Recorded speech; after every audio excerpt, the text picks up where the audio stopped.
What's up? What's up? What's up? Of course, it's me, your boy Richie Rich at Consumer Appliance Support. Shoot another awesome video, cause that's what we do. Man, what's up? What's up? What's up? You know, at Consumer Appliance Support, we review appliances. Today, we're going to focus on a Samsung oven with a built-in microwave. All right, so this portion of the video, we're going to focus on the functions and the features. All right, so we're going to dive into this right now. Of course, you can see behind me the control panel, how you communicate with the oven, with the microwave. The first portion of this video, we're going to focus on the microwave, and the second portion, we're going to focus on the oven. So of course, you see where it says microwave there. You have microwave, like you have a convection. So it is a microwave with a convection oven. You can actually bake. You can broil, you can do speed cooking, speed broil, you got popcorn, you got defrost, sensor cook, auto cook, soften / melt, you have a descale, you have a timer on and off, of course you have your light bulb button there, and of course your start is just about right here, but it's not really highlighted. So this is the control panel that you see there. Of course, the other side of it deals with the bake. You have your bake, you have your roast, you have your smart controls, clock, control lock, options, light, and of course you have your display with the time here. So we're gonna dive into this joint, break this appliance down inside the owner's manual. We're gonna start off with the microwave function, so allow me to dive into that real quick. And of course it says built-in electronic come-by oven. All right, so this is the owner's manual. Of course this is made by Samsung, if we never mentioned it before. You got regulatory notice, different stuff that you want to look at, with it being a smart appliance as well. You have FCC cautions and different things you need to worry about when you deal with Wi-Fi, FCC statements, different stuff like that as well. Talking about excessive microwave energy, precautions to avoid that type of stuff. So you can pause this, you can look at it as much as you would like. FCC radiation exposure statements, so that's one as well. So these stuff is located in the owner's manual. Of course, you have your table of contents that's going to break down this appliance. Important safety instructions that we always stress in each and every one of our videos, to make sure that you actually take the time to read this stuff. All right, important safety instructions and all that types of stuff. So we're going to keep this moving. Again, the owner's manual is going to be downloaded in the description box of this video, so you can check that out at your own time. All right, so let's scroll down. I think I'm focusing on page number 19. So let's rock, let's roll, let's get this joint in. All right, so of course, introducing your new oven. This is what it looks like. You have your control panel, door LED lights, lamp lights, water reservoir, door latch, oven gasket, convection fan, shelf position, MWO door, which is a microwave door, oven door, halogen lamps. A couple of the accessories that you do get. This is what's included with your oven. You have your wire racks, your gliding rack, and your temperature probe. It says the wire racks, it says use these racks in the oven when baking or broiling. The fully extended gliding rack makes food preparation easier, especially when you are preparing heavier dishes. And then of course the temperature probe, that's going to be on the inside of the oven. You're going to see that on this video as well. It says the temperature probe lets you cook meat to the exact internal temperature you want, taking the guesswork out of it, determining whether a piece of meat is done or not. All right. So of course, this is all the accessories, all the stuff that you also get with it as well. You have a roller ring turntable, you have a hot plate, you have a lower rack, and you have a high rack. All that is going to be located. So we'll come back to that once we get to that point, and of course the reservoir. But we're going to focus on the basic operations where it says control panel, so we can read that as well. And of course it says before you begin, that's for the water reservoir, but we're going to focus on this. It says read the instruction carefully before using the oven. For satisfactory use of your oven, become familiar with the various features, functions of the oven as described below. So most of the stuff we already went over already, so you'll be able to see that. If you really want to get in depth, it'll teach you exactly how to use the microwave functions, convection functions, auto sensing, auto cook, and all that type of stuff. All right, so of course you have different temperatures, smart bake, smart roast, bread proof, hybrid clean, self clean. So these are some of the functions and the features. We're going to get into all this, so by the time you watch this video, you know exactly how to use this appliance with no problem. All right, basic operation. It says sleep mode. So let's dive into that real quick. It says the control panel will remain in sleep mode when not in use. It says only the clock will display. You will need to wake the control panel to begin any functions. Wake mode, to wake the control panel. Touch to wake up. Sleep after 2 minutes without activity, or 1 minute when the oven is operating in standby. The control panel will return to sleep mode. It says oven or microwave oven. It says the oven provides 2 operation modes. Of course, one is for the oven and microwave oven. To change between oven and microwave oven, touch the desired operation mode, then the control panel will be activated. So a couple things that we already missed. I just don't want to make sure we miss any of those settings or anything else. We talked about the microwave convection broil speed. You can see all that there. Also at the bottom, it has a +30 where you can add 30 seconds on each setting for your microwave. You have your temperature, you have your power level, you have your cook time, you have your time on and off, you have no preheat, steam level, drain. Of course, you have the numbers here that you can actually press those numbers. And you have your D scale as well. And then of course on the other side, you have the bake, broil, high, low, smart control, self clean, bread proof. You have your temperature probe, timers, on and off, cook time, delay. All these settings, steam bake, steam roast, all this stuff inside of here as well. Of course, setting the clock, that's something you can do. And also setting the kitchen timer, that's something that you can do there as well. We don't really have to get into those because that's extremely simple. All right, control lock. So that's a feature that it has. It's a control lockout. Lets you lock the buttons on the touchpad so that they cannot be activated accidentally. Control lockout also locks only lower oven doors so they cannot be opened. You can only activate control lockout when the oven is in the standby mode. How to activate the control lockout, it teaches you how to do that. It says cancel or turn off all the function, touch control lock for 3 seconds. For 3 seconds, I would say between 3 and 5 seconds. It says the oven will display LOC and the lock icon along with the current time. Note, control lockout is available only when the oven temperature is under 400 degrees Fahrenheit.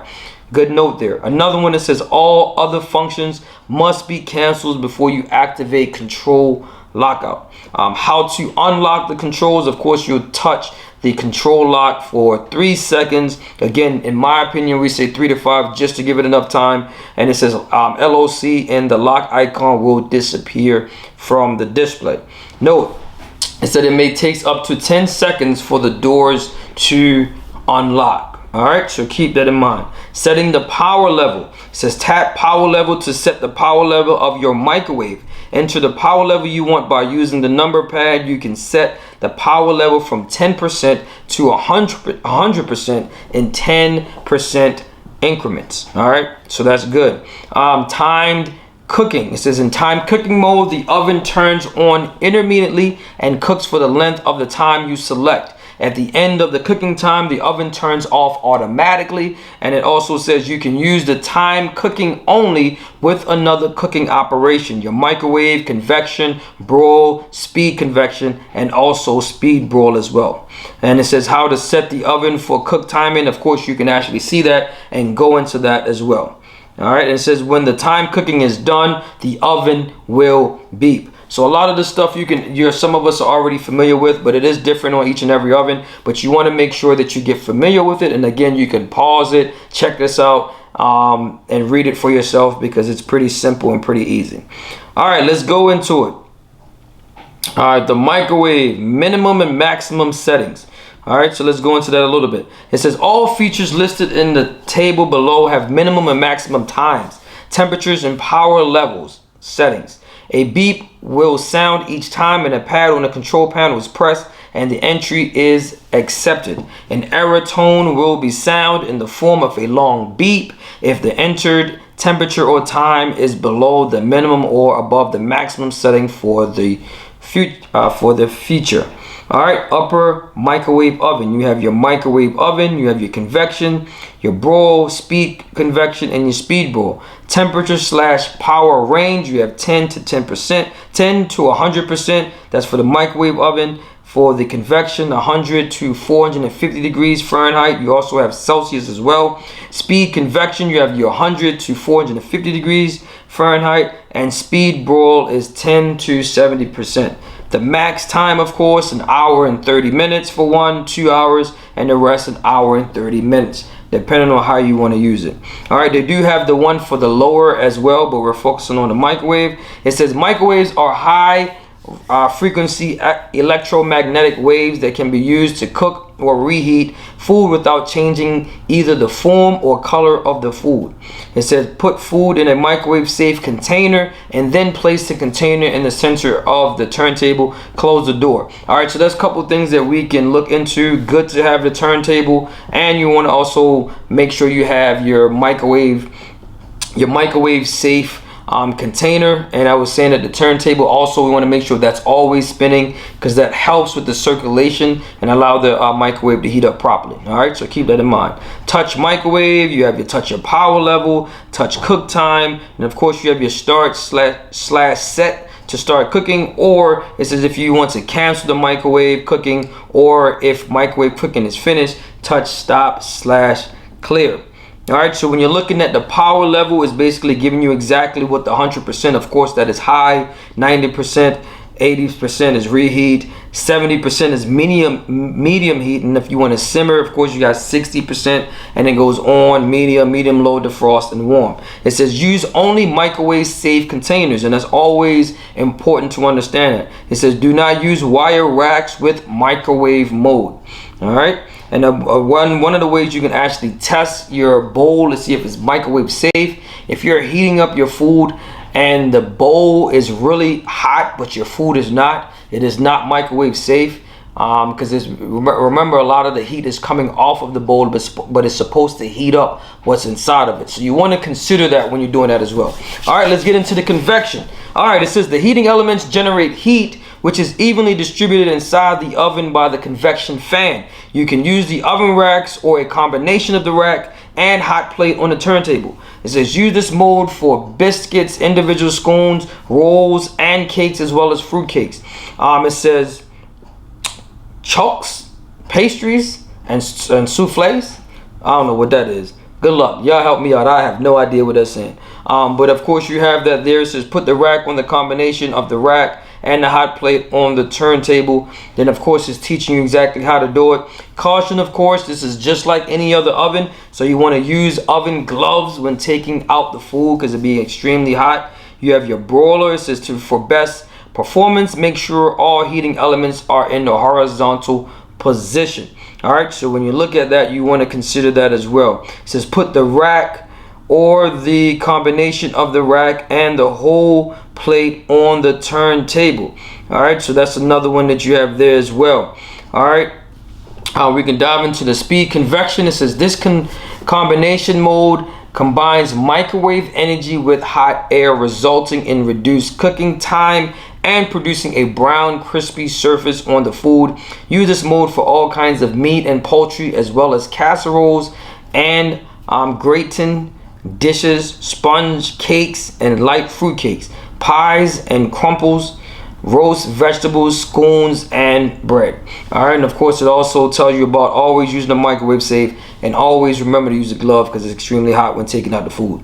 All right, speed broil. All right, so it says the heating elements generate heat, which is reinforced by the microwave energy. All right, and it tells you how to do that as well. You have your popcorn. This is one of our favorite parts, which is popcorn. It says you do not need to set either the cooking time or the power level. Once you have selected popcorn and touched start / set, the oven automatically sets the cooking time and starts to cook. The gas sensing animation effect shows the status of the sensing process.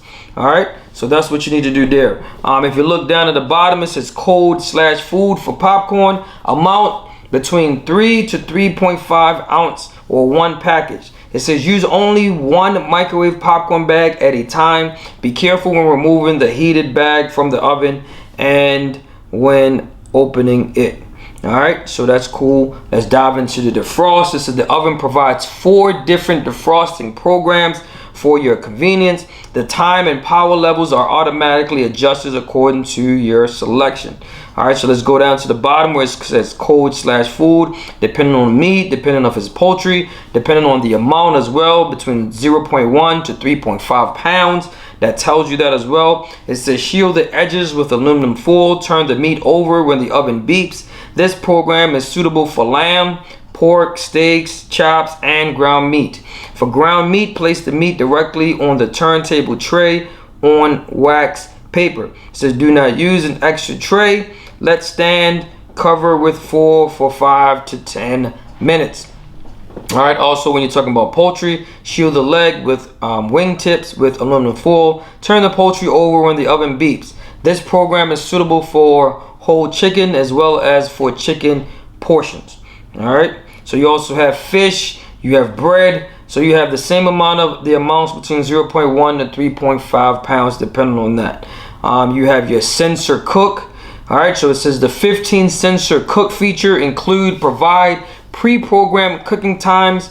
You do not need to set either the cooking time or the power level. Once you have selected a program and touched start/set, the oven automatically sets the cooking time and starts to cook. The gas sensing animation effect shows the status of the sensing process. Alright, and of course the food, potatoes, pizza, depending on the slice or the amount, you are able to do 1 to 5 each for the potatoes, 1 to 4 slices depending on the pizza, and of course the instructions is there to help you as well. So it says for the potatoes, it says pierce each potato several times with a fork. Place on the turntable a spoke-like fashion. After cooking, let the potatoes stand for 3 to 5 minutes. Let the oven cool for at least 5 minutes before using it again. Alright, because you don't want the oven to overheat because you're using all these features. It makes it hot and it could burn out the components. Alright, you're talking about pizzas. It says place 1 to 4 pizza slices on a microwave safe plate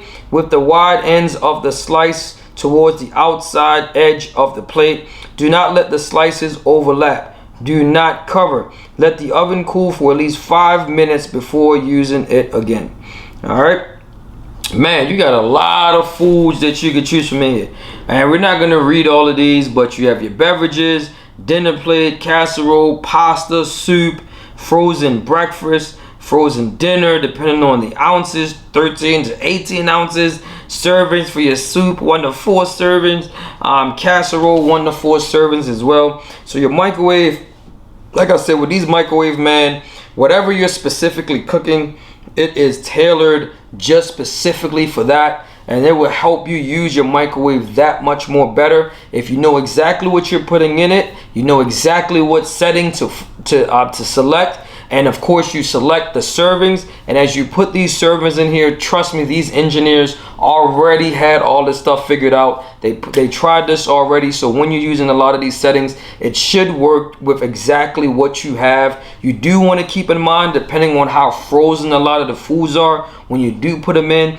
it depends on if it's in the refrigerator, it depends on if it's in the freezer. The harder it is, and that's one of the issues that we have learned as technicians here, is that once the harder the food and depending on how cold it is, it does make it difficult and harder for the microwave to cook it in the right amount of time. It's different from you getting something directly from the grocery store or directly out of the refrigerator and put it in the microwave. Alright, so you want to keep that in mind. Man, look at this food stuff. Look at this. Good night. You're talking about rice, mini ravioli, you got fresh vegetables, fresh root vegetables, right? You got frozen vegetables, you have canned vegetables as well. So you want to look at that. We can talk about the frozen vegetables since I just mentioned it. It says place the frozen vegetables in a microwave safe ceramic glass or plastic dish and add 2 to 4 tablespoons of water. Cover with vented 1-inch vent, plastic wrap for cook. Stir before letting stand for 3 to 5 minutes. Let the oven cool for at least 5 minutes before using it again.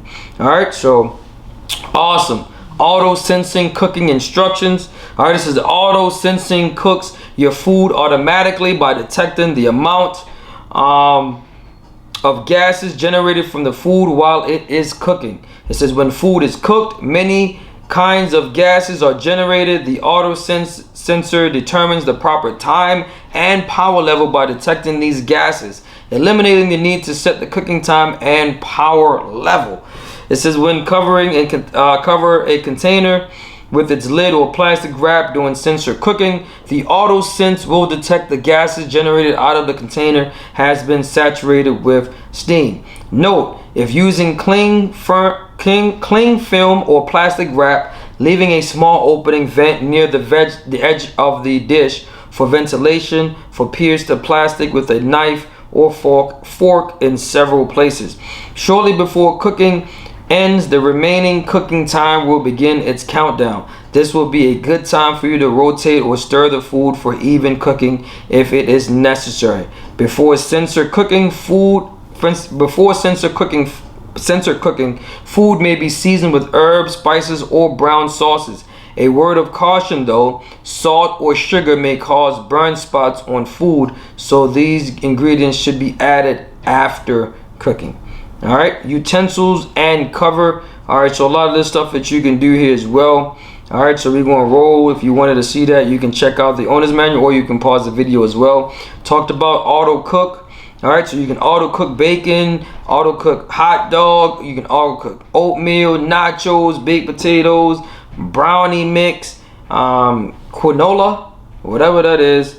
Help me pronounce that. I'm not sure what it is, but it says this: you do not need to set either the cooking time or the power level. You can adjust the size of the serving. All right, so depending on the amounts, you can adjust that. All right, awesome. Another one, of course, you have meatloaf. You can do that depending on the pounds and the ingredients, and it teaches you how to do that as well. Homemade lasagna, frozen soft pretzels, frozen buffalo wings. All right, so it gets into all of this as far as the microwave, man. You're talking about a smart appliance that's fully loaded. All right, that is really, really good. Let's talk about the frozen. You got frozen potato chips, frozen chicken nuggets, frozen pizza, 6-inch frozen pizza that's 12-inch, bone-in chicken pieces, hamburger, salmon steak, sirloin steak, medium, sirloin steak, well done, boneless pork chop, homemade mac and cheese. Man, I like my steak well done, and I understand it's an insult for those people that does steak. I'm not concerned about it, and I also put ketchup on my steak, and I know for some people that's it's ungodly to do something like that, but it's my steak and I want it that way, and I like it that way. I love eating ketchup, so it is what it is. All right, but I just had to throw that in there. All right, so we can talk about the soften / melt as well. All right, it says you do not need to set either the cooking time or the power level. All right, it says melt butter, soften butter. You have melt chocolate, right? You have softened ice cream, softened cream cheese, melt marshmallows, and melt caramel. So a lot of these stuff that you can do in the soften / melt, depending on the number that you see there as well, that would also indicate 1 is for melt butter, 2 is for softened butter, 8 is for melting caramel, depending on the ounces as well. So it is specific in exactly how to use it, and that is a awesome thing there. And this portion, man, we're gonna wrap this joint up. This is just the microwave. When you're talking about a fully loaded microwave, lots of options, lots of features, and we're going to dive into the second part of here, man. We're going to talk about the oven. All right, let's get it. All right, so we're going to let this joint rock and roll like we stated before, man. We're going to talk about the lower portion of the microwave, but before we do that, we're just going to let the video roll a little bit. You can see the interior of the unit. You see the cavity, you see the convection element, the convection fan that's straight away where you see the holes at. This is your turntable plate, everything that you see there as well. So we like to capture a lot of the interior of the machine so you can see exactly what it looks like. Right there is where the wave guide is that covers the magnetron tube. That's the part that allows the microwave to heat up. All right, but we'll get into that when it's the parts portion of the video. Again, you do have these plates that you can use if you're going to bake inside the oven. We do remember it's a convection bake oven as well. So you can cook, you can bake, you can microwave, you can steam. You can do a lot of stuff inside this microwave. And of course, this is the door. All right, so a lot of this stuff we can show you guys now because we've been diving into the owner's manual, so you'll be able to see that, but you'll be able to see it. Bam, we're going to close the door. Then we're going to focus on the bake and the broil, which is the lower portion of the microwave, opening up the door. And we're going to stop the video right about here so that we can actually go into the actual owner's manual to this unit, man. Let's dive into that where it says the lower oven time cooking. Of course, it says time cooking mode. The oven turns on immediately and cooks for the length of time you select. It says at the end of the cooking time, the oven turns off automatically. It says you can use the time cooking only with another cooking option, meaning convection bake, convection roast, bake, steam, steam bake, steam roast. All right, and it says how to set it up, as far as it says how to set the oven for the time cooking. So you can do that as well. Let's talk about it where it says the starless is when time cooking is done, the oven will beep. Caution, it says use caution with the time cooking or delay start features.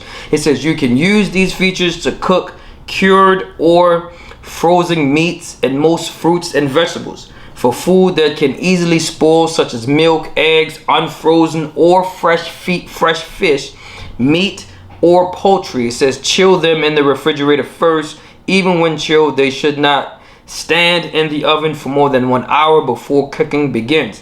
It says and should be removed promptly when cooking is completed.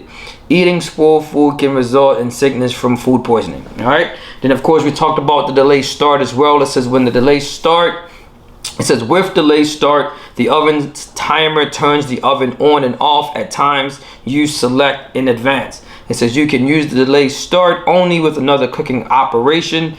Convection bake, convection roast, bake, steam, steam roast, and self-clean.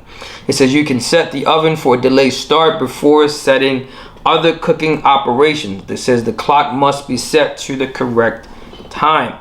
And it shows you how to do all that as well, so you can actually pause this. You can take your time to look at it. And it talked about it on the lower portion. It says turning the light on and off. You do have that option. It says the oven light turns on and off. Light turns off automatically when the door is open. And then it's also said the oven light turns off automatically when the door is closed. All right. So I think I read that incorrectly. It says the oven light turns on and door light turns off automatically when the door is open. It says you can turn the oven and door light on and off manually by touching the light button. All right, see the little light symbol here? That's what you touch to turn the light on. All right, let's get into the oven, man. The good stuff here, how to really cook. You got rack and pan placement. This is extremely important, and I know you've been cooking since you was a child and you've been doing this forever, 20-30 years. You nice, you good with it, you know what I'm saying? You know what you're doing, but we won't follow these owner's instructions, man, so we know how to really get this thing done. All right, so it says using the oven racks. It says oven rack positions. If you look, you have 6, 5, 4, 3, 2, 1. That's the inside cavity of the microwave. So we're going to show you that as well so that you can actually see that. We're going to let the video roll a little bit. So I'm hoping it'll take us there and not really take us much. But you can see the grooves inside of the oven. You see the different racks. I'm going to stop it right about there. The grooves on the inside of the oven. That's the different rack positions. So let's go back into the owner's manual so we can actually see that as well. It says type of food depending on the rack positions. So when you're looking at it, you're talking about broiling hamburgers. You're talking about position number 6. It says broiling meats or small cuts of poultry, fish. Position 3 and 5. Brunt cakes, pound cakes, frozen pies, casseroles 4 or 3. Angel food cake, small roast 2, and of course when you're doing like large roast, hams, fresh pizza, and turkey, you use position number 1. It says this table is for reference only. All right, so we're looking at it where it says rack and pan placement is centering the baking pans in the oven as much as possible will produce better results. It says if baking with more than one pan, place the pans so each has at least 1 to 1/2 of airspace around it. All right. It says when baking on a single oven rack, place the oven rack in position 3 or 4. See the figure on the left. When placing cakes and cookies on multiple racks, place the oven racks in positions 3 and 5. All right, so it shows you when you're doing single, you want to make sure there's space there, separate them a little bit. When you're doing the multiple racks, of course, you want to put them underneath of each other, but you want to space it out a little bit as well. You can see it in the image there. You want to put it on rack positions 3 and 5. That's for multiple oven cookings. Same thing for multiple oven racks. You can do if you're doing cakes and pies and cookies. You got to make sure that they're separated and not directly underneath each other. All right, so that's cool there. All right, before using the racks, it says each rack has stops that need to be placed correctly on the supporters. These stops will keep the rack from coming completely out. Of course, you want to make sure you're safe when you install the racks. Go inside the owner's manual. It teaches you how to install the racks properly, all that stuff as well. Removing the racks, replacing the racks. This is something that you can do. Caution, we like reading the cautions because again, you can actually pause this and look at it yourself. It says do not cover a rack with aluminum foil. That is key. Or place foil on the oven bottom. All right, it says this will hamper heat circulation, resulting in poor baking and may damage the oven bottom. Arrange the oven racks only when the oven is cool. All right, so what are the things we used to tell customers? Because a lot of customers like putting the aluminum foil at the bottom of the cavity of the oven. That's not something that you want to do, because what it can do is weld itself to the lower portion of the oven. All right, so you want to keep that in mind. But with the racks, according to this, it's stating that it's going to take away from the heat if you put it on the rack or the circulation of the heat. All right, so you want to keep that in mind as well. All right, using the gliding racks, it says fully extended gliding racks makes food preparation easier. He said especially when you are preparing heavier dishes. The gliding rack has 2 glide tracks that allow you to extend the rack well out of the oven without touching the sides of the oven walls. All right, pretty neat there. So you can actually see it installing the gliding racks. This says when the gliding racks is in the closed position, the oven off, carefully insert the gliding racks between the glides until the rack reaches the back. All right, so again, this is instructions that you can actually read. Pretty straightforward. Removing the gliding racks as well, so you see that there as well. Caution, it says do not install the gliding rack directly above the flat rack and reset rack. You will not be able to install it properly and the rack could fall. All right, so keep that in mind. It says note, you can install the gliding rack in any rack position except the lowest, which is level 1 rack position in the oven. All right, baking. Man, this is the favorite part right here. This is when we start going into the food. It says the oven can be programmed to bake at any temperature from 175 degrees Fahrenheit to 550 degrees Fahrenheit. Baking temperature and time will vary depending on the ingredients and the size and shape of the baking pan used. Dark or non-stick coatings may cook faster with more browning. Keep that in mind. Got to make sure that your pots are right, that they're not dark. As you can see, non-sticking coatings may cause your food to cook faster. Something that you got to think about as well. A lot of times people get brand new ovens and still have the same old pots that you had before. So you want to consider getting new pots. If you happen to need to get some new quality pots, you can, because it's going to be beneficial. All right, note, for performance reasons, the convection fan may turn on and off during baking. All right, so you want to get accustomed to that. It says if you are using an oven thermometer, yeah. In the oven cavity, the temperature registered by the thermometer may differ from the actual set oven temperature. Those thermometers, little portable ones that you put in there, they're not all that great, right? It's hit and miss. They're not like the temperature setting that a lot of the technicians have. So I know customers like to say, well, when I put my thermistor in there and all of a sudden it's not at the right temperature. Look, I get it. But those thermistors don't detect if the temperature is high and low. The oven cycles on and off. So there's more than just you putting it in and it's supposed to be at 350 when you put it in. The oven cycles on and off just like your air conditioning unit. So it's pretty common for that to happen. To get the average temperature on the inside, you get the high and the low temperature. And that's how you get the average temperature inside the oven. All right, just want to throw that in there. All right, how to adjust the temperature while cooking. All right, so you can do that as well. Hitting it, it says touch temp. It says the display will show the preset temperature, 375. Enter the temperature you want using the number pad, and then of course hit start. All right, convection baking. It says by using convection bake, you will be able to cook faster. That's the benefit of convection baking. So convection baking uses a fan to circulate the oven's heat evenly and continuously within the oven. It says this improved heat distribution allows for even cooking and excellent results. This is when you are using multiple racks at the same time, foods cooked on a single oven rack will generally cook faster and more evenly with convection baking. Multiple oven rack cooking may be slightly increased cooking times for some foods, but the overall result is time saved. Breads and pastries browned more evenly. You can program the oven for convection baking at any temperature between 175 and 550. Tips for convection baking. The amount of time you save will vary depending on the amount and type of food you are cooking. When baking cookies or biscuits, you can use pans with no sides or very low sides to allow the heated air to circulate around the food. Using a pan with a dark finish will produce what? Faster cooking times. All right.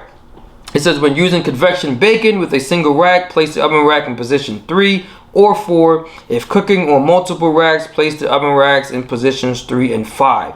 When baking cakes using the bake mode, not the convection bake mode, will produce better results.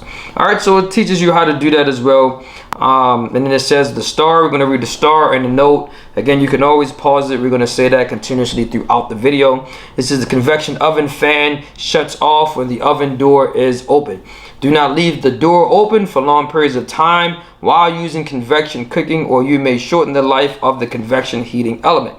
Note, if you leave the oven door open for more than 2 minutes when the oven is on, all heating elements will shut off automatically. Good safety feature there, that's good.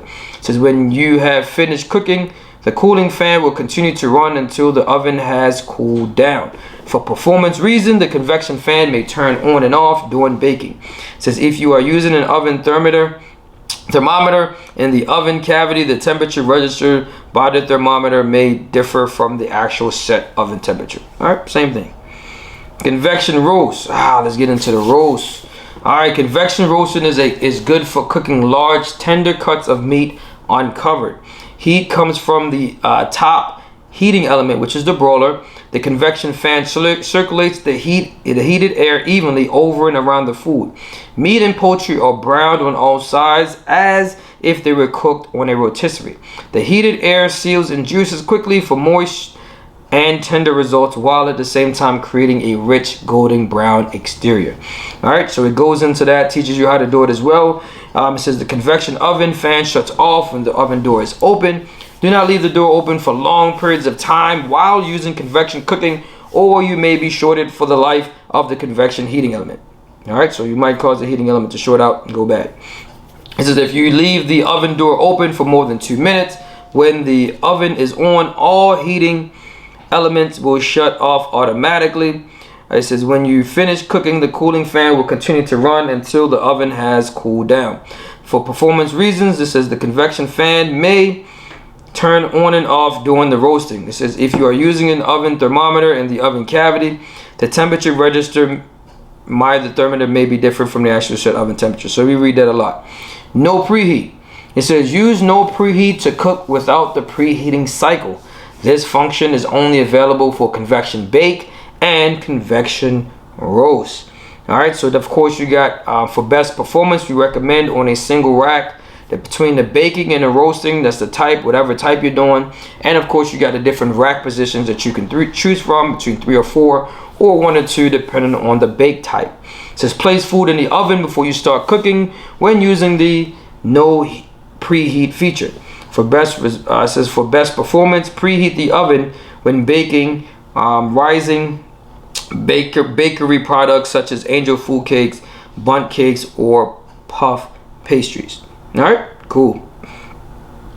And of course you got your broiling, man. So we're going to dive into a lot of this stuff, man. Broiling. It says broiling is a method of cooking tender cuts of meat by direct heat under the broil element of the oven. The heat or the high heat cooks quickly and gives a rich brown outer appearance. Broil mode is best for meats, fish, and poultry up to 1 thick.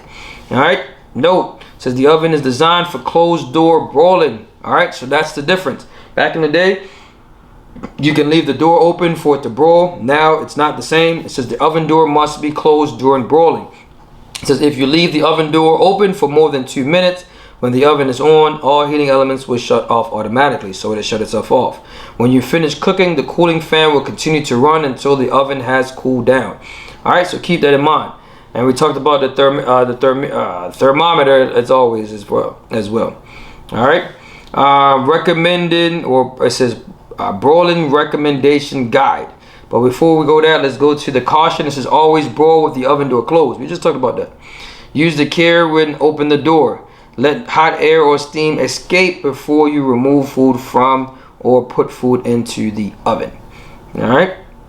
Broiling recommendation guides: the size, weight, thickness, starting temperature, your doneness, your preference. It says will affect broiling times. This guide is based on meats at refrigerated temperature. Always use a broiler pan and its grid when broiling. Always preheat the oven for 5 minutes before broiling. All right, that's a good tip. Then of course you got your foods: hamburgers, steaks, chicken, all that stuff. Doneness: medium, well done. Size: 9 patties to 4.5 ounces. Thickness: 1 3/4 inch. Level: high, low. Rack positions: 5, 4, 3, 6. And of course it says side 1, 3 minutes. Side 2, 2 minutes, depending on what it is that you're making and cooking. Again, you can pause this joint to check this joint out as well. All right. So we're gonna let this joint rock and roll. All right, so we got the steam baking and roasting as well.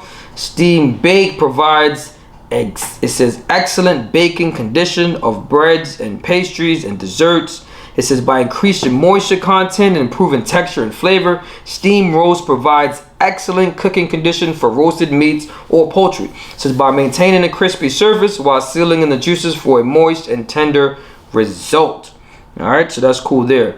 Note, it says when steam bake or steam roast is enabled and the water reservoir runs out of water, the display will show water supply. It says the oven continues to operate by the steam generator, stops operation until you refill the water reservoir with water. All right.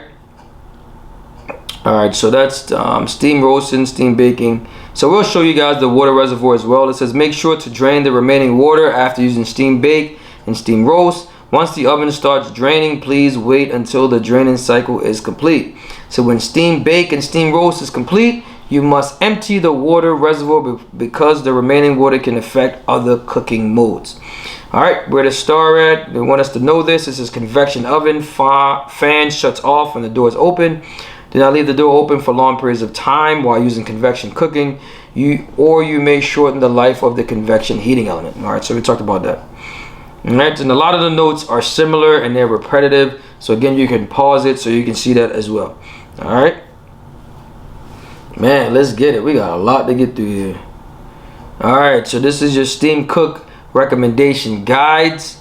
All right, so that's good there. Steam bake, steam roast, high, medium, low, rye breads, dessert, croissants, pies. If you reheat for steam roast, you have your poultry or your meats, that's medium, or turkey or large meats. Use proof breading. All right, so that's another option you have there as well. It says bread proof provides an optimum temperature for the bread proofing process and therefore does not require a temperature adjustment. All right, using the probe. All right, that's another thing. You have a temperature probe. All right, which is good. Allows you to cook the interior of the meat that much better. It says for many foods, especially roast and poultry, beef, chicken, turkey, pork, lamb, etc., measuring the internal temperature is the best way to determine if the food is properly cooked. It says the temp probe lets you cook meat to the exact internal temperature you want, taking the guesswork of determining whether a piece of meat is done or not.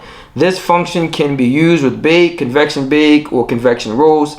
After the internal temperature of the food reaches 100 degrees Fahrenheit, the increasing increasing internal temperature will be shown in the display. All right, so, and it's gonna teach you how to do it, how to use the temperature probe. Of course, you got the meat there as well. It tells you how to insert the jack inside of it as well. So you want to be able to understand that, understand how to do it. Insert the probe completely into the meat as shown in the illustration. It should not touch bone, fat, or it says it should not touch the bone, the fat, or gristle. If you do not fully insert the probe into the meat, the temperature probe function will not work correctly because the probe will sense the oven temperature, not the temperature of the meat. All right, it says for bone-in meats, insert the probe into the center of the lowest and thickest portion of the piece. All right, that's cool. For whole poultry, turkey, large chickens, insert the probe into the thickness part of the inner thigh parallel to the leg. All right, so I'm gonna let the video roll because we've been talking a lot about this joint real quick. You can see, actually, you can see the meat probe right here. So you already got it inserted. That's what I really wanted to touch a little base on. So you can actually see that there inside of that joint. I think this was gonna probably show us the interior. So us pulling out on the racks. So that's how they're saying you want to pull out on the racks. So you want to make sure it's adjusted properly as well when you see that joint. All right, so let's get it. Of course, you got the oven door. All right, so we might go back to that a little bit and talk about that a little bit. All right, so we're gonna let this joint rock for a second. Again, this is your convection, right? Your convection bake, interior, inside, different rack position. You see the grooves inside of the oven, and of course you have your broiler up top as well. You have the convection, dual convection. So we're gonna probably talk about that a little bit as well. All right, the lower oven. All right, so it's keep telling you about the probe here as well. Different temperatures setting for the probe, so we can look at that a little bit. Available temperatures, 100 degrees Fahrenheit to 200 degrees Fahrenheit. It says if you want to use cook time or delay start, set each function touch start / set. All right, so when you have that function there, that's what that is. It says to protect the temperature probe's tip, be careful not to insert the probe so that the tip produced through the surface of the meat. Make sure the tip is in near the center of the meat. Do not store the probe in the oven. Do not leave the probe inside the oven during a self-clean or broiling cycle. You can permanently damage the probe and it will no longer work. To avoid breaking the probe tips, defrost your food completely. Do not use tongs when inserting or removing the probe. Tongs can damage the probe. Use the probe of the temperature probe function cooking only. Do not use the temperature probe for any other purpose. All right, so we have that. It says if you remove the temperature probe while the temperature probe function is operating, or insert the temperature probe while baking or cooking normally, cooking will stop after 1 minute. It says if you use the probe to cook frozen food, there are times when it cannot be detected. The temperature probe icon that doesn't show in the display. Then of course it talks about temperature probe, your table, your beef, your lamb, type of food, rare, medium, well done, internal temperatures depending on what it is that you're cooking, 140, 160, 170, 170, 180 to 185. All right, so when you're looking at that option there as well, that's what that is there, as far as the functions and features there. All right, it says if you cover the meat with aluminum foil, it says it to stand for 10 minutes. After cooking, the internal temperature will rise 5 to 10 degrees. Removing the temperature probe, remove the temp probe from the socket. It says after cooking the temp probe, it says it's hot enough to cause burns. All right, and of course this is the smart portion of the appliance as well. So we're gonna let this sit here as we take care of this joint. All right, let's get it. Let's make it rock. All right, so using the smart control. So it says to use the oven start smart control, you must download Samsung Smart Home app. It says to a mobile device, functions that can be operated using Samsung Smart Home app may not work smoothly if communication conditions are poor or the oven is installed in a place with a weak Wi-Fi signal. Please refer to the following table to maintain functions that can be operated from the app. Again, we talk about this with a lot of these new appliances with the smart technology that they have in them. If they're Wi-Fi capable, remote start, all that type of stuff, you got to make sure that the area that it's in, that it has a strong Wi-Fi signal. No different from using a smartphone or a tablet, same exact thing. So it says when smart control on the oven is off, it says monitoring oven probe, oven off. When smart control on the oven is on, it says monitoring oven probe, oven start, oven off, error check. And this is how to connect. Again, this is something that you can actually look at for yourself, how to connect the oven. You can look at it. We're going to pause it, give you enough time for you to look at it as well. And always remember, it's downloaded in the owner's manual. It says to start the oven remotely, touch smart control. It says appears in the display. The oven can now be started and controlled remotely by a connected mobile device. It says when smart control is on, you can. So these are a couple of things that you can actually do with the smart control. Remotely change oven settings, mode, time, temperatures. It says using your mobile device. Remotely start the oven. All right. It says remotely turn the oven off. It says once cooking starts, you can change the cooking time and temperature remotely. All right, note, it says the self-clean mode cannot be started remotely. Opening the oven door or touching the smart control will delete from the display and prevent you from turning the oven on or controlling the oven remotely. If the smart control is not shown in the display, you can still monitor the oven status and turn the oven off. When oven cooking is finished or canceled, the smart control will turn off. All right, so again, this is a smart appliance. Again, so good to know some important stuff, some notes that you can actually just take the time to read. Some of the controls that you can monitor and control while using the smart control. So that's pretty good there. So we're going to continue to stroll down into just some traditional stuff, or the regular stuff that you can find in the option portions. So it says using options. It says this function lets you control various electronic control options. These options include temperature, adjust, temp unit, auto conversion, time of day, 12-hour energy saving, sound on and off, and demo mode. The option menu is only available when the oven is not being used, not cooking. All right, of course, you got the temperature adjust, let you correct the temperature in the oven. Temperature unit, let you program the oven control to display temperatures in Fahrenheit, or it says centigrade. So that's probably centigrade. Auto conversion, this is let you set the auto conversion feature so that the oven automatically converts entered regular baking temperatures to convection baking temperatures and then displays the convection temperatures. Time of day, it says let you set the display for the time of day. 12-hour energy saving, it says this feature automatically turns off the oven after 12 hours during baking functions or after 3 hours during a broil function. Of course, your sound on and off, you can turn it off. Wi-Fi, turn it on and off. And of course, the demo mode, this option is for the retail establishment for display purposes only. All right, and it goes into temperature adjustment. All right, this says the temperature in the oven has been calibrated at the factory. When first using the oven, be sure to follow recipe times and temperatures. If you think the oven is too hot or too cold, you can correct the temperature in the oven. Before correcting, taste a recipe by using a temperature setting that is higher or lower than the recommended temperature. The baking results should help you to decide how much of an adjustment is needed. The oven temperature can be adjusted plus or minus 35 degrees Fahrenheit or plus or minus 19 degrees Celsius.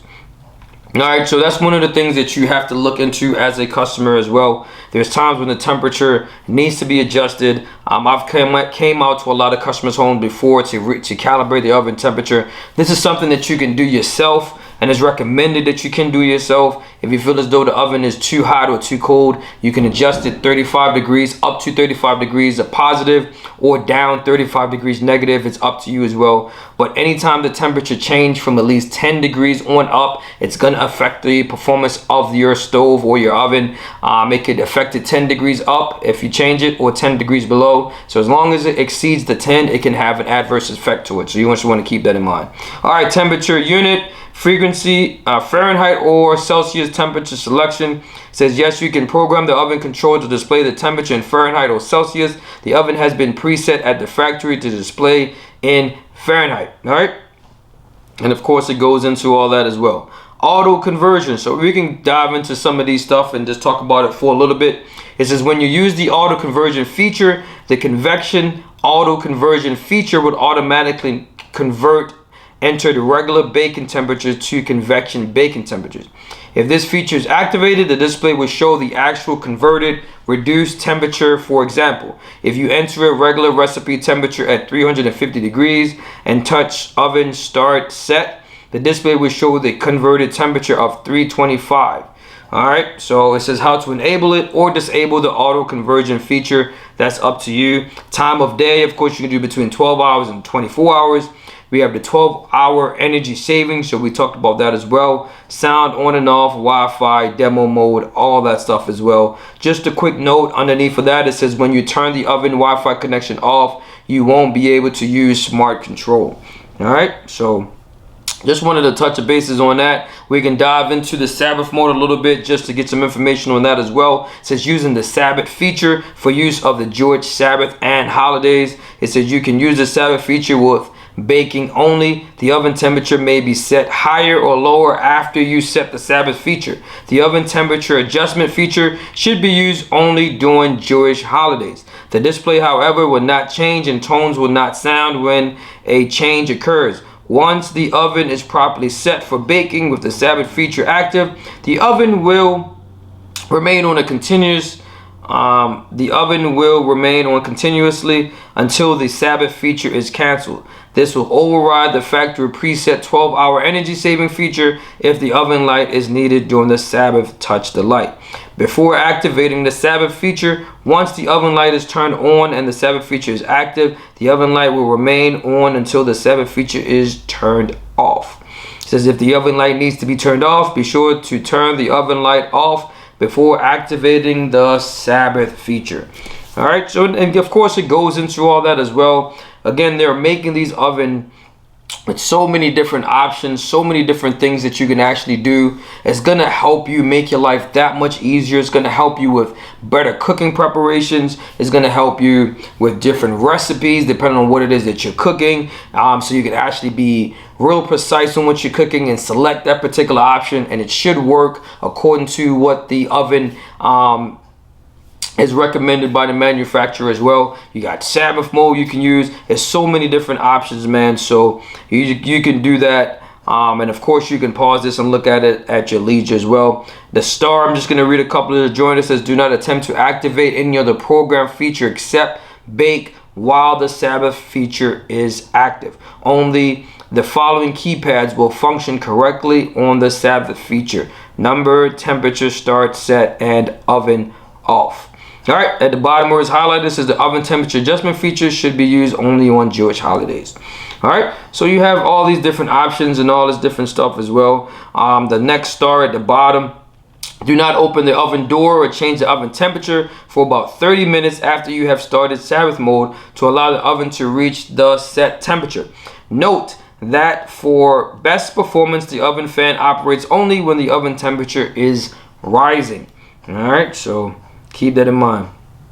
Of course, we always forget certain things. This oven is also a self-cleaning oven as well. All right, so you can self-clean the oven.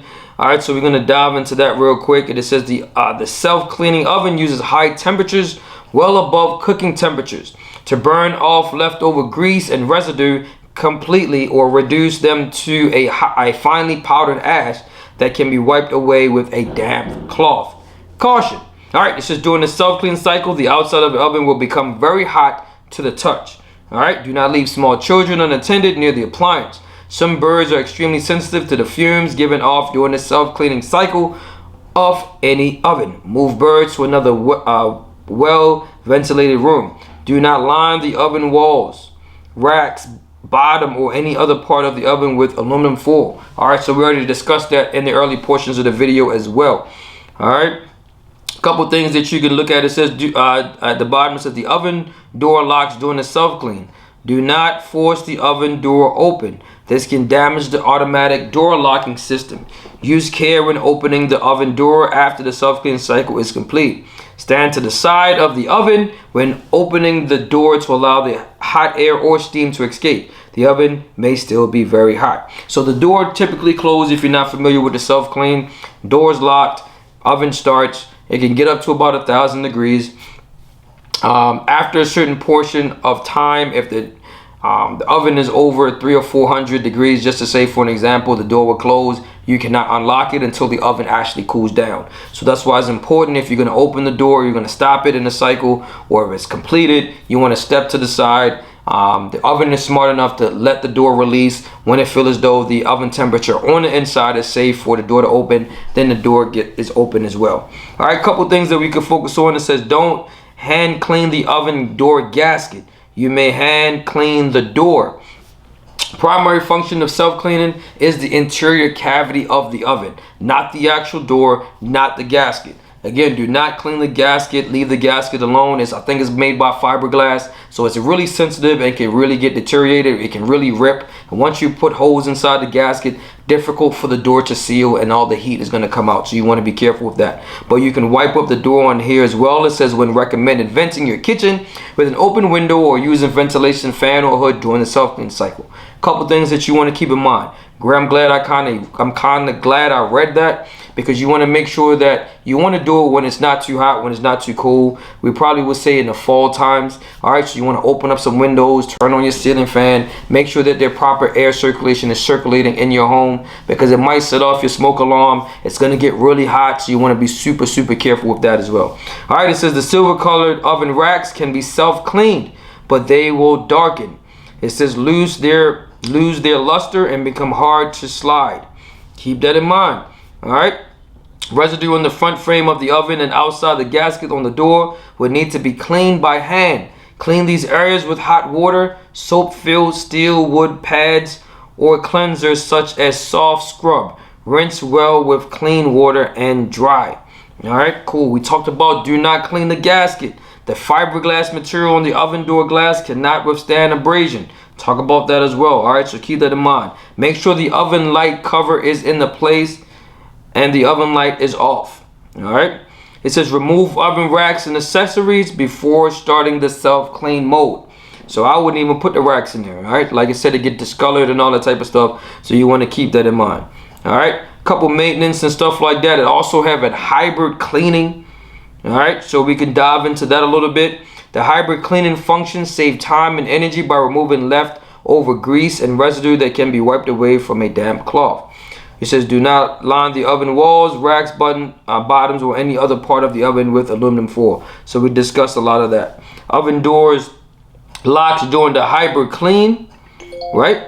Do not force the oven door open. This can damage the automatic door locking system. So we talked about that as well. All right, let's see if there's anything else we can do. Removing the racks, broiler pan insert, or cookware, and any aluminum foil from the oven. Wipe up debris from the oven bottom.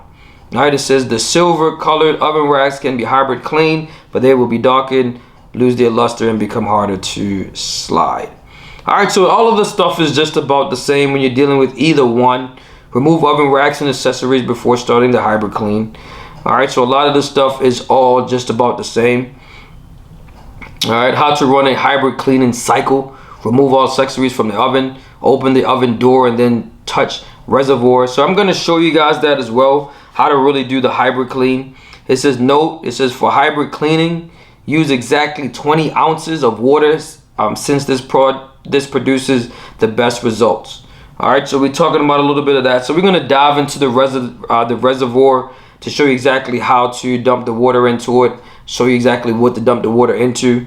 All right, so you know how to use it properly. It says you can open the reservoir by removing the rubber cap or by removing the clear plastic top. All right, so again, you can pause this, look at this as well. Couple things we can look at the video later as well. It says after hybrid cleaning cycle. All right, take care with opening the door after hybrid cleaning procedure has ended. The water on the bottom is hot. Open the oven door, remove the remaining water with a sponge.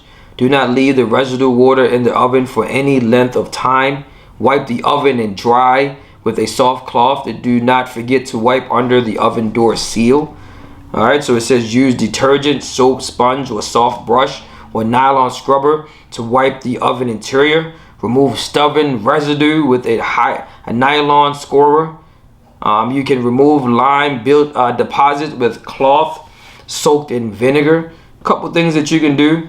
notes. We can read a couple of that. It says you will not be able to start a hybrid cleaning cycle if the control lockout feature is activated or the oven's temperature is too hot. The oven door locks automatically. We'll talk about that as well. The hybrid cleans feature can be used in only one oven at a time. While one oven is in hybrid cleaning mode, you cannot use the other oven for cooking. If the oven is not clean after one cycle, repeat the cycle. You cannot set the oven for cooking until the oven is cool enough for the door to unlock. All right, so and then of course you got the descale. All right, so we can dive into that a little bit. It says if you use the steam bake or steam roast frequently, we recommend descaling regularly to remove minerals from the oven that may affect the taste or quality of food cooked. When running a descaling cycle, use only descaling agent that are specific to steam ovens or coffee machines.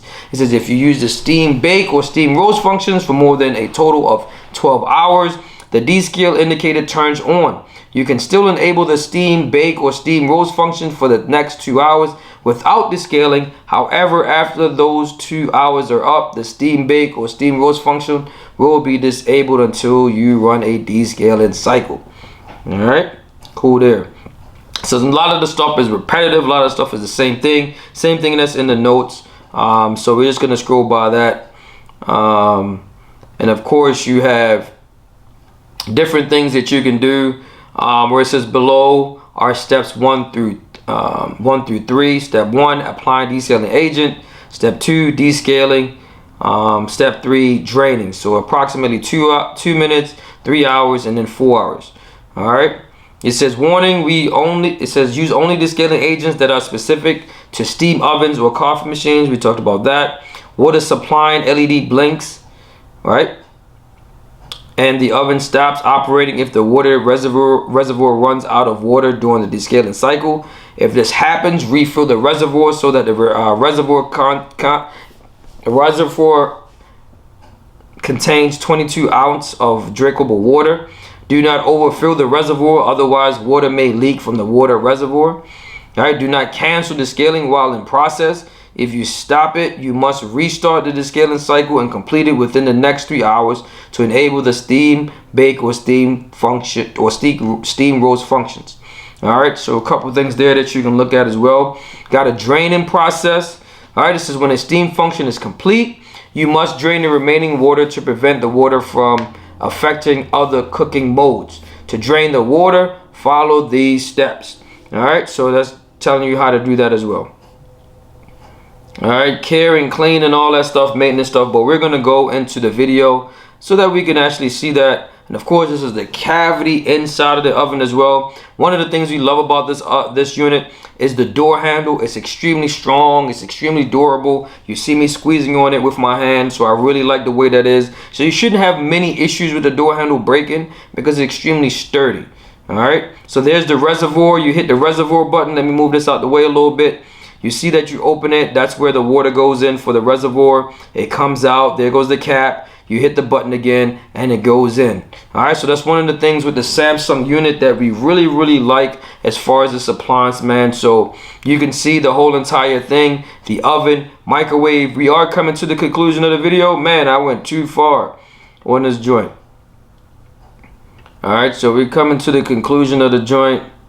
All right, so I'm gonna just look at some maintenance stuff that you can see there, right? You can see that. If you want how to clean certain things, stuff like that, maintaining your appliance, right? Removing the oven door, stuff like that, you can do that. All that is located in your owner's manual. How to do it, replacing the door, troubleshooting tips. One of the things that you need to do in order for you to find out what some issues are with your appliance. All this is going to be located in the owner's manual. Of course, you already know it's me, your boy Richie Rich, man. And we finishing it up with the functions and features, man, on the Samsung oven with the microwave. I know it's a lot of functions and features, but we had to knock it out, man. So I'm hoping you guys enjoy. We out of here. We want to focus on the next thing. Peace. All right, so for this portion of the video, we're going to talk about the price. How much it's going to cost you. Might cost you a little, might cost you a lot. Either way, it's gonna cost you. All right, so right now we're at the Home Depot website. So we're gonna start off with that. It's a 30-inch electric steam cook wall oven with speed cook, built-in microwave, and stainless steel. All right, so we're gonna focus on how much it costs to actually purchase this particular appliance, depending on the site that you go to, depending on the store that you go to. So we got 3 sources that we're gonna use: Home Depot, we're gonna use Best Buy, and we're gonna use Lowe's as well. So right now you're looking at the original price was $37.99. They're saving you 10%, and of course it's a special buy. All right, so price is subject to change. So you're looking at $34.19. All right, $3,419. Of course, that's not included taxes or anything else. You also can finance this appliance for the next 6 months for $570. This portion of the financing, or that portion of the video, is up to you, so you have to make that decision on your own. All right, but of course we're looking at, this is just the stainless steel model microwave. Again, we like to look at different pictures so you can see exactly what it looks like, what you're getting as far as this oven with a microwave. All right, and that's just the stainless steel. Let's look at the fingerprint resistant black stainless steel. So originally that's $399.99, saving you 10%, so that's about 400 bucks. So right now you're looking at $35.99. The payment plan has increased, so it went up to about $600. Originally I think it was like $570. So now you're looking at about 600 bucks. All right, and again, the financing portion is up to you, but if you would like to purchase this unit in the fingerprint resistance black stainless steel, you're looking at $35.99, and that's how much it would cost you if you got it from Home Depot. All right, let's look at Lowe's. Let's see what they got. All right, so Lowe's for the stainless steel, and right now from looking at it, you're looking at $37.99. You're able to save 5% if you're eligible, so you got to think about that. For the next 84 months you can pay $59 a month. All right, of course this unit right now in my local area, when we're looking up online, is saying that this unit is out of stock, and that's one of the things you're going to have to consider. If it's an appliance that you really like, you want to make sure you contact the store, go online, check availability before you actually go out to try to purchase this appliance, because it might not be available for months. All right, just from checking out different stores, talking to the representative that work in these stores, a lot of the appliances that you're looking to buy, it's difficult to get them, and you might have to wait a little bit in order for them to come in. All right, but you're looking at, for the stainless steel, looking at $37.99 for that particular price. Let's look at the black stainless steel. So the black stainless steel fingerprint resistance, you're looking at $39.99. So Lowe's is not giving you no discounts unless you qualified for the financing at the bottom here that you can look into if you like, if that's somewhere you want to go.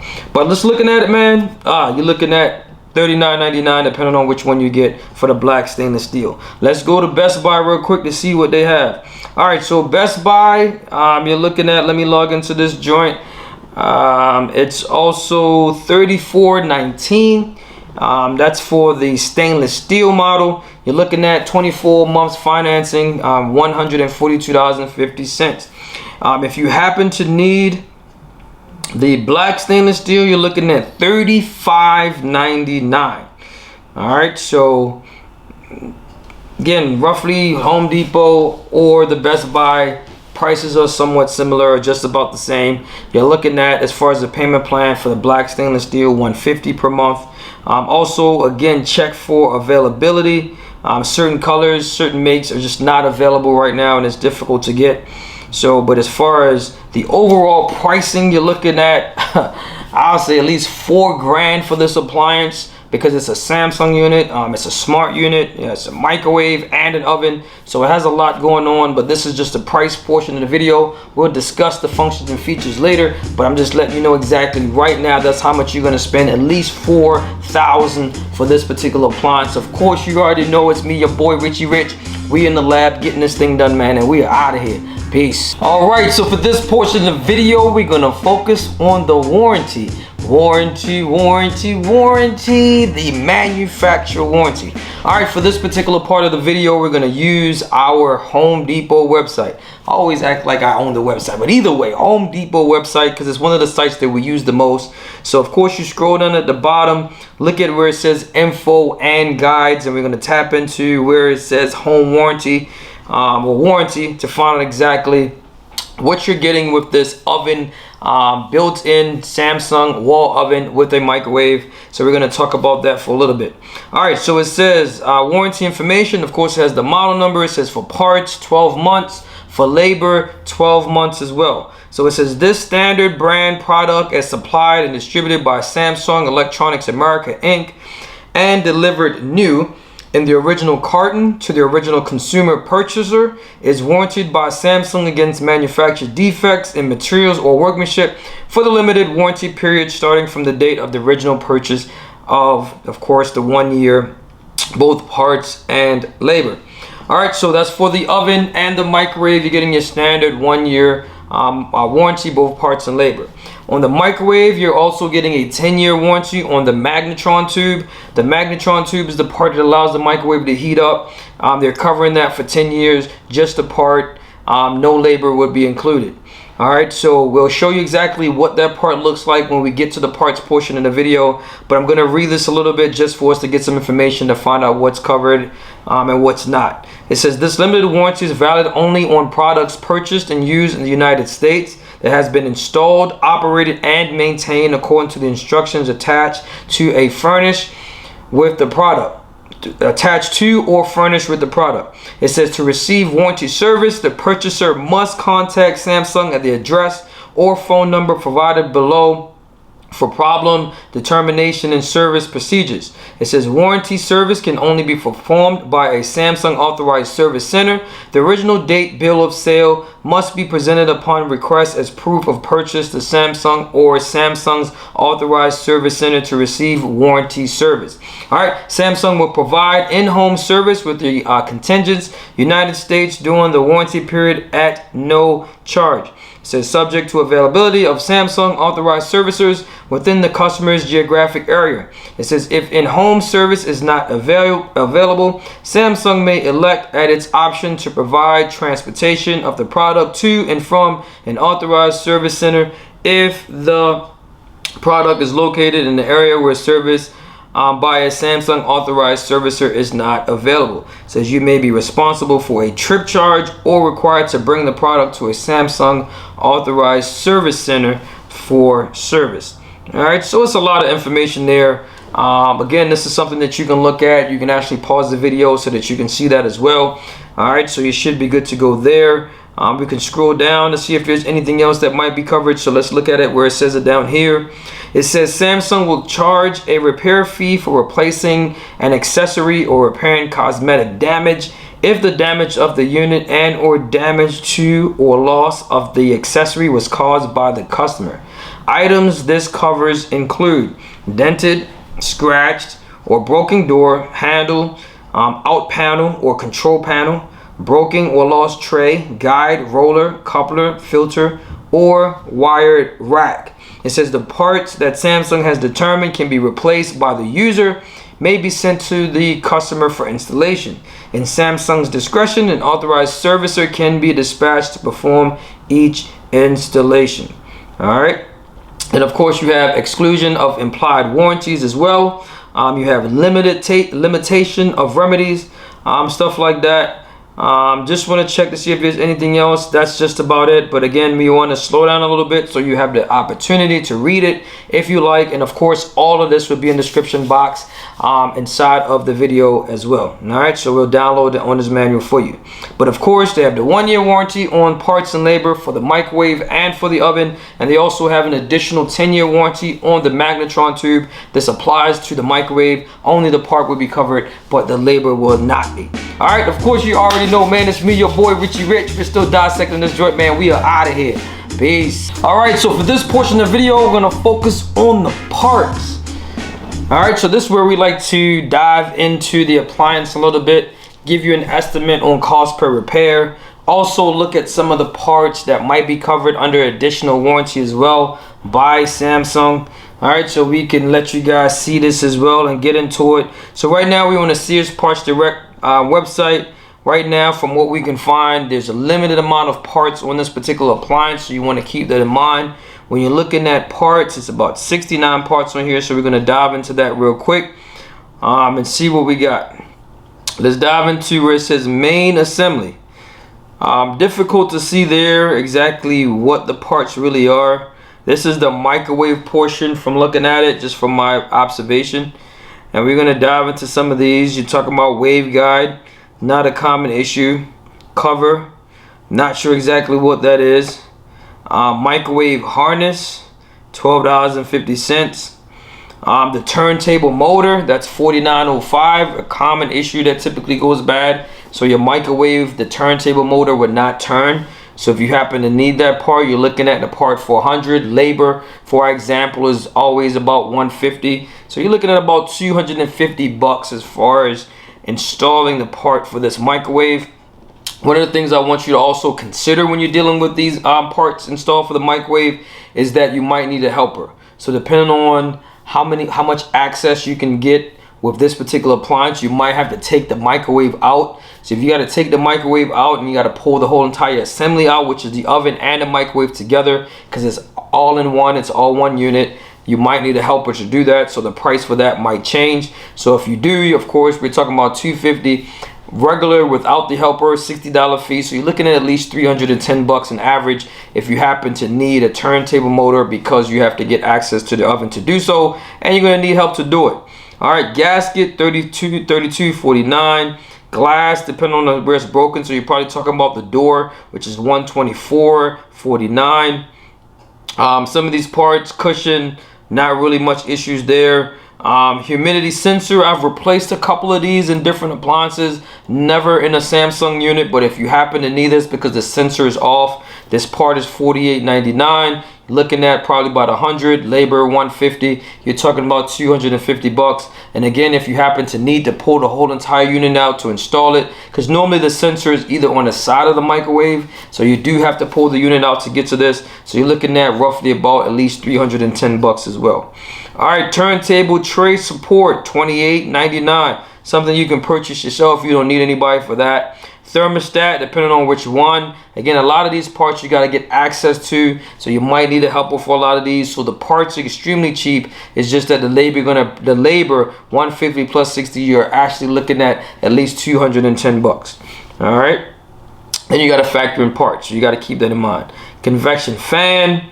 So it's limited amount of in the amount of parts that they have here. Most of these parts is no longer available, so you can actually take a lot of these part numbers, go to different websites. You got repairclinic.com, you got Appliance Parts Pro, Sears Parts Direct that were here. So there's different sites that you can actually just type in the information in Google, be able to pull the information up. Microwave thermostat, $9.98, not a common issue.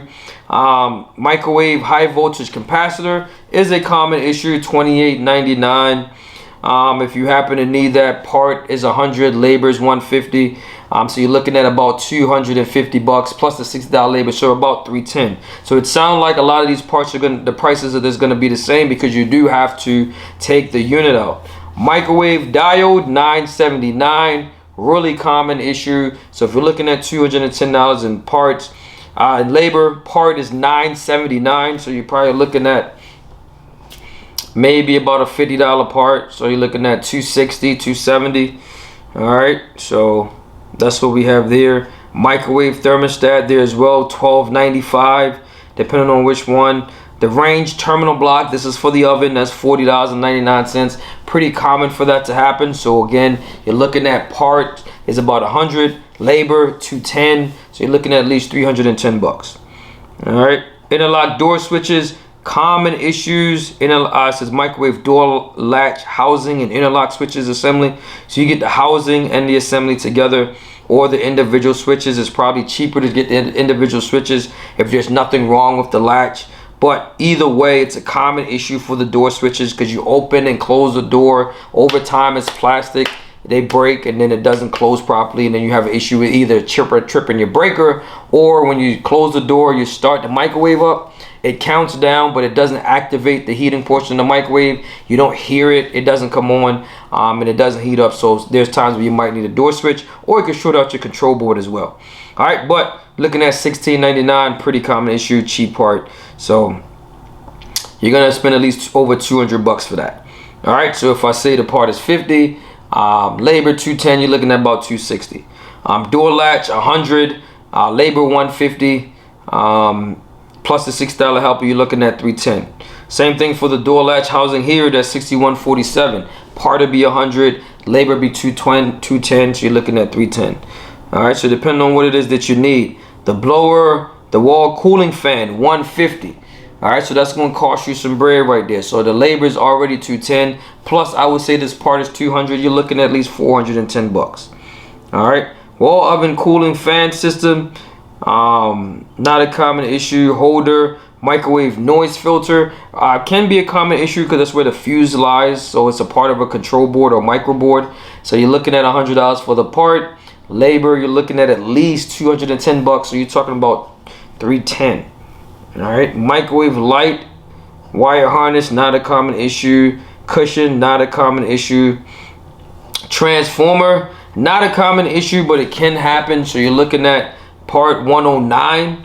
So you're gonna spend some bread on this joint, man. So 150, I would say, for the part. Labor, you're looking at 210, so you're looking at least 360 bucks. Holding PCB, that's probably the control board, right? 114.16. Again, if we mark it up to 150, and I'm being generous, but just to say if it's 150, labor is 210, you're looking at 360. All right, wall oven, microwave electronic control board, 124.16. All right, so it's gonna give us all the parts inside the microwave. You're looking at 150 plus 250, you're looking at 360 bucks. It's gonna cost you a lot more than that as well. This is just average prices. The wire harness, 167.75. That's definitely like 200 bucks there. And you're talking about 210, you're looking at least 410 there. Microwave turntable tray, that's on back order according to the site. You're looking at 51.56. Wall oven power wire harness, 109.33 if you happen to need that. Again, 150 and 210, you're looking at 360. All right. Microwave broiling tray, 139.30. You might as well get the tray yourself. You can just purchase the tray with the model number. Look at this part, model number at different sites, and put it in. Microwave cooking rack, 31.99. All right, so you got trims and everything else. Not a common issue there. Most of these parts are, again, just not available. They're probably just not available on this particular site. Magnetron tube is covered for a certain period of time and outside of your standard 1-year manufacturer warranty. You'd have a 10-year warranty on the magnetron tube, just a part. So they're saving you $90.53. Real common issue. So if you happen to need this part, then of course you're talking about at least $100. You do need the diode along with that, so you're looking at 50. So I'll say 150 total as far as the part. Labor, you're looking at 210. So if we marked it up, you're looking at 360 bucks, and that's just average. You're gonna probably spend more than that. I'm just giving you just an idea on how much you will possibly spend as well for this joint. All right, lamp glass, not a common issue. Rubber glass. Again, this is gonna be really quick, really short, and that's the thing about this microwave. Let's see what else if they have anything for the door. The door assembly. All right, you're looking at $378.71 for the door, depending on if you got to take the whole entire thing down. So that's $400 for the door. Labor, you're looking at 150. That's that's 550, right? 550 bucks. Then you got to factor in 60, so at least 610 bucks. That's a lot of money for a door. You got the logo, 1234 glass. The handle is $200. Labor 150. You're talking about 350 bucks for a handle. Hinge, gasket. Some of these parts are just no longer available. But if you get the whole entire assembly, you'll get everything with it. So you just get the assembly. You don't even need all that, unless you're going to get the individual components and parts there. All right. Control. Let's see the main control. 168.45. That's not bad. $200. Labor, you're talking about 150, so you're talking about 350. Control sub, 256. That's about 300 something dollars. So actually, we can probably make that 350. Labor 150. You're looking at least 500 bucks. All right, at least that. Holder PCB, $142.49. I think we discussed that, but just in case, $200 for the part, labor $150. You're looking at $350. And like I said, I'm being extremely generous with these prices as well. Wall oven control panel wire harness, $34.78. Not a common issue. The module, $143.35. $200 for the part, labor $150. You're talking about $350. Maybe $410 if you happen to need a helper for that. Alright, so like I stated before, that's one of the things about the Samsung oven that we do not like, but we'll let you know exactly how we feel, is that it's an appliance that you can purchase, but right now, according to the site, a lot of the parts, even I went to different sites, it's continuously looking like this particular oven right now, the parts are just hard to get. Alright, and we are going to factor that in our report, because we got to be honest and as transparent as we possibly can. Alright, of course, you already know it's me, your boy Richie Rich. We dissecting this joint, man, and we still in the lab working. We out of here. Peace. Alright, so for this portion of the video, we're going to focus on our overall review to let you know exactly how we feel about this Samsung oven with a microwave. Alright, let's dive into it. Of course, you already know, man, I got to get my notes.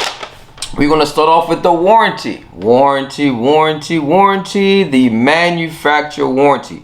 So as far as the warranty on this particular appliance, you're getting your standard 1-year manufacturer warranty, both parts and labor. They also give you an additional 10-year warranty on the magnetron tube. If you want to see what the magnetron tube looks like, of course, check out the parts portion of that video. We break it down very thoroughly so that you'll be able to know exactly what is it that's covered, what the part looks like. Of course, you can also call Samsung if you have any questions as well. But you're talking about, just for the part, a 10-year warranty on the magnetron tube. This is pretty common for a lot of the appliances that's out here with the manufacturer. This part does go bad frequently, so they are covering the part for 10 years, and you're roughly going to be saving at least about $100 and something for this magnetron tube, depending on where you get it from. But our overall grade for the warranty is that we're going to give it a 4. 1, 2, 3, 4. 4. All right, let's focus on the next thing. Let's talk about price. How much it's going to cost you? Might cost you a little, might cost you a lot. Either way, it's going to cost you. Man, you're talking about, depending on the color that you get, on average, it's going to spend at least $3,500 to about $3,800 to almost $4,000 for this appliance. If you're going to get your standard stainless steel, you're looking at about $3,419. If you're going to get your black stainless steel, you're talking about $35.99. So roughly, like we said before, between $3,500 to about $3,800, depending on taxes, roughly about $4,000. All right, so as far as the grade that we're going to give this particular unit, average grade we're going to give it, because it is average price, so you're looking at about a 3. All right, 1, 2, 3, 3. All right, let's focus on the parts. Man, cost per repair. All right, so we're going to dive into a lot of these parts that's pretty common, all right, that normally goes bad. We give you an estimate and let you know exactly how much you're going to be spending. And then, of course, we're going to give you our overall grade. So when we're dealing with this particular appliance, man, let's get it. One of the most common issues that normally go bad is your turntable motor. Your turntable motor doesn't turn, it doesn't heat up properly, it can short out, it could be bad. But you're looking at an average price about $310. The part is not that expensive. I think we charge $100 for the part, but you do have to factor in, when you have appliances that's built in like that and it's an all-in-one unit, it's difficult to get to. So your service technician has to pull the unit out, have to have a helper, and of course you're gonna have to pay extra for that. All right, the sensor for the unit, depending on if you have issues with the sensor not working, that price again is about $310. So a lot of these parts and prices are going to sound somewhat similar, because again, our standard labor is $150. We charge $60 for a helper, so that's why the total labor is $210 plus the price of the part as well. You have your diode, common issue, capacitor, common issue. All these are connected to the magnetron tube. That's a 10-year warranty. That part will be covered, but the capacitor and diode might not be, so you want to contact Samsung as well to see if that part is covered. But normally when you replace the magnetron tube and the diode, those parts are together, so you normally replace them simultaneously. Capacitors, average price for that is about $310. Average price for the diode by itself, you're looking at $270. The magnetron tube, you're looking at least $360. That's with both the magnetron tube and the diode as well. So that's an average price there. Your blower wheel or blower motor, you're looking at $410. If your oven is overheating or the fan is not circulating, stuff like that, you want to think about that. Transformer is not a common issue. I've probably replaced within the last year, maybe about 2 of them. So you're talking about $360, both parts and labor. Your PC board for your control board, for your microwave, I'm sorry, you're talking about $360, right? That's how much that will cost. All right, so you got to factor that in. Your door assembly, if you need your whole entire door for the microwave, you're talking about $600 for the door. Roughly on average, you're talking about at least $400 that you're going to spend to repair this microwave. And the biggest issue is that you got to pull the unit out, and it's difficult to get to. And another issue that we're not satisfied with on this particular unit, there's limited amount of parts on this unit. It could just be that the unit is particularly new and we're just jumping out and reviewing this appliance. I only saw 69 parts. According to SearsPartsDirect.com. Did other resources and other different avenues just to see if we can find the part somewhere else. Still a lot of the same issues. So we are going to take that into consideration, and you want to take that into consideration as well. When you are purchasing an appliance, it all depends on availability of parts, depending on availability on the appliance. So as far as our grade for the parts, we're going to give it a 2. Mostly because we're giving it a 2 because the parts are just hard to get at this moment. You can probably contact Samsung. They'll be able to help you out the best that they can. But as far as the grade, we're going to stick with our 2. Uno, dos. Peace. That's what we're giving them. All right, let's talk about the functions and the features. Man, this is my favorite part on this particular unit. Let's talk about it. We can talk about the microwave and some of the functions that the microwave have. Man, you're talking about an appliance that is fully loaded. Man, true. All right, let's get into it. You, of course, your microwave is a convection oven, right? So you can actually bake inside the oven. You can broil inside your oven. You have speed broil. You have soft and melt, where you can melt butter, melt ice cream. You have sensor cooking that senses different foods, and you can select them depending on what options you might have. It also has, of course, your popcorn setting, stuff like that. You have an auto cook that you can use. So this microwave is more than just a microwave. It's an oven that you can actually cook and bake stuff inside of here, bake stuff inside of here along with using the microwave. And that's the big thing with a lot of these appliances, that you're dealing with a microwave that's able to cook at the same time. So you're actually getting almost like knocking 2 birds down with 1 stone. All right, so that's pretty cool there. So I like that. Let's talk about the oven. Man, of course, this is a steam oven with the microwave. You can also steam in the oven as well.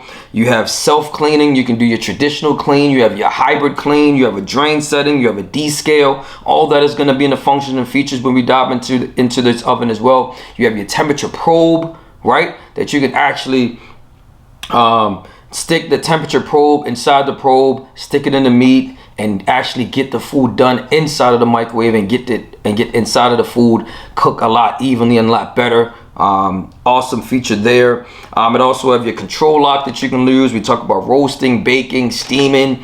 It's a smart appliance as well, so you can remote start it.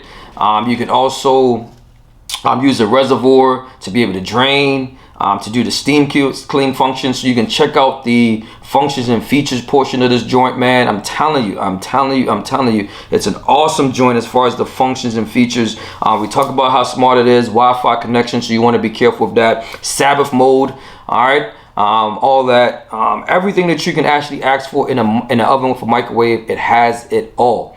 All right, and that's one of the things that we like. So as far as our overall grade for that, you already know where we're going with that, man. 5. 1, 2, 3, 4, 5. All right, so let's go over this grade real quick. Man, let's look at the notes. Warranty 4, price 3, parts 2, functions and features, that's 5. Man, you talking about a grade of a 14 divided by 4, you're getting a 3.5. Yes, for this oven it's a 3.5. Biggest issue that we see on this particular appliance is that the parts is just hard to get. And if you're gonna spend that type of money on an appliance and it's gonna be difficult to get parts, that's gonna be a problem. And that's one of the main reasons why we cannot recommend this appliance, because of that. All right, so of course you already know who I am, man. It's me, your boy Richie Rich at Consumer Appliance Support. You help me, I help you, we both help each other. Till next time, I'm out of here, man. Peace.